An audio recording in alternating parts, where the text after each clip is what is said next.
तो अब हम हर सब्जेक्ट वाइज अपनी स्ट्रेटजीज अगर डिस्कस करें तो मेरे भाई मैथ्स यहां पर अगर मैं बोलूं तो 18 से 20 ही क्वेश्चन आते हैं बस, क्योंकि सिलेबस अगर मैथ का पढ़ोगे तो उसमें रीजनिंग का पार्ट भी है, आधा आधा हो जाता है, रीजनिंग आधा और आधा मैथ। सिलेबस ही ऐसे पार्ट करके क और ख बना के दे रखा है। तो जैसे 38 क्वेश्चन आते हैं तो 38 क्वेश्चन में से आधा मैथ आधा रीजनिंग, तो इसलिए मैंने 18-20 लिखा है। कभी 19 भी होता है, कभी 20 भी होता है, कभी 22 भी हो जाता है, किसी किसी पेपर में 22 भी हुआ था इसमें इस बार, ठीक है। और ये जो रीजनिंग है ये अपना पार्ट तो है ही इसका 37 क्वेश्चंस का, 38 और 37 क्वेश्चंस के पार्ट होते हैं ना, तो यहां 37 क्वेश्चन रीजनिंग के होते ही हैं, प्लस 19 क्वेश्चन ऊपर आ जाते हैं, तो ये 55-56 क्वेश्चंस की बन जाती है। इस तरह का यूपी पुलिस का कुछ सिलेबस है। और ये आपको मालूम है कि 38 क्वेश्चंस इसमें आएंगे और इसमें 37 क्वेश्चन आएंगे, ये क्लियर है। तो अगर हम मैथ्स को देखें तो इसका वेटेज काफी कम है, और जो हम मुश्किल क्वेश्चनों पे जाएं तो मुश्किल से इन 20 में से वो 2-3 प्रश्न मिलते हैं, इससे ज्यादा नहीं मिलते। हम अगर मैथ्स को ये सोचें कि हम इन 18-20 क्वेश्चंस को किनारे ही कर दें और बाकी 3 से स्कोर कर लें, तो वो संभव नहीं है सिलेक्शन होना, क्योंकि अब 240-245 की बात होगी। तो मेरे भाई मैथ्स और रीजनिंग जिन बच्चों के अच्छे नेगेटिव मार्किंग उनके लिए हमेशा बुरी है, याद रखना इस बात को। जिनके मैथ्स रीजनिंग अच्छे होते हैं, नेगेटिव मार्किंग हो तो उनके लिए फायदा होता है हमेशा।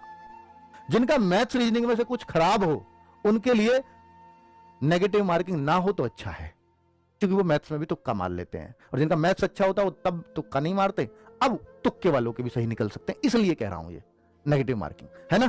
चलो, तो मेरा ऐसा मानना है कि अगर मैथ्स को आप 3 से 4 महीने सिर्फ उन प्रश्नों पे दे दो जो आपको आसान लगते हैं, आप हर चैप्टर्स में से ये छांट लो कि ये मुझे, और हर चैप्टर में आसान प्रश्न होते हैं, ये ध्यान रखना। आप देखोगे कोई भी चैप्टर है उसमें से अगर आपको वो मुश्किल लगता है ना, तो 80% वो आसान प्रश्न उसमें होते हैं और 20% ही मुश्किल होते हैं। कोई भी चैप्टर आप ले लो, तो उन 20% की तरफ कभी नहीं जाना, ये दिमाग में रखना अपने में, अगर आपको सिलेक्शन लेना है तो। और मैथ्स कमजोर है तब कहता हूं ये बात। तो मेरे भाई आपको मैथ्स में ये मान लेना है कि मुझे गिनती के 15-20 सवाल करने हैं इस चैप्टर में, और उन्हीं को करना है बार बार। और एक एक चैप्टर में 20-20 तरह की टाइप है, आपको लगता है कि ये 4 तो मुझे कभी समझ ही नहीं आएंगी, तो उन 4 को हमेशा के लिए छोड़ दो। आपको हमेशा वही डिस्टर्ब करता है बस, क्योंकि आप उनके पीछे पड़े रहते हो, आपको लगता है कि यही एग्जाम में आ गया, तो इस वजह से आप मैथ्स कभी अच्छा नहीं कर पाते।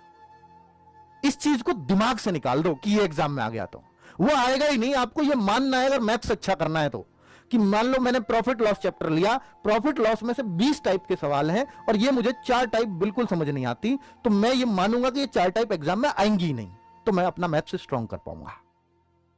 आप ये मानोगे नहीं ये आ गई, तो फिर उस तो का कोई जवाब नहीं, आपका मैथ्स कमजोर रह जाएगा बस। और अगर आपने 20 में से 16 टाइप कर ली मान लो, और 16 आसान होंगी, वो 80% उसमें आती हैं, वो 16 100% आसान मिलेंगी, अगर आप समझने की कोशिश करोगे तो एक बार में समझ जाओगे। 16 अगर कर लिया और आपको मैथ्स कल को स्ट्रॉन्ग करने का मन हुआ तो दिमाग में रहेगा 4 ही तो सीखनी है, फिर आप सीख जाओगे, उन 4 को भी सीख जाओगे। अगर समय बचे तो कर लेना, वैसे जरूरत नहीं है, यूपी पुलिस के लिए जरूरत नहीं है, क्योंकि हमें 20 क्वेश्चन में से 16-17 क्वेश्चन सही करने बहुत है, ठीक है।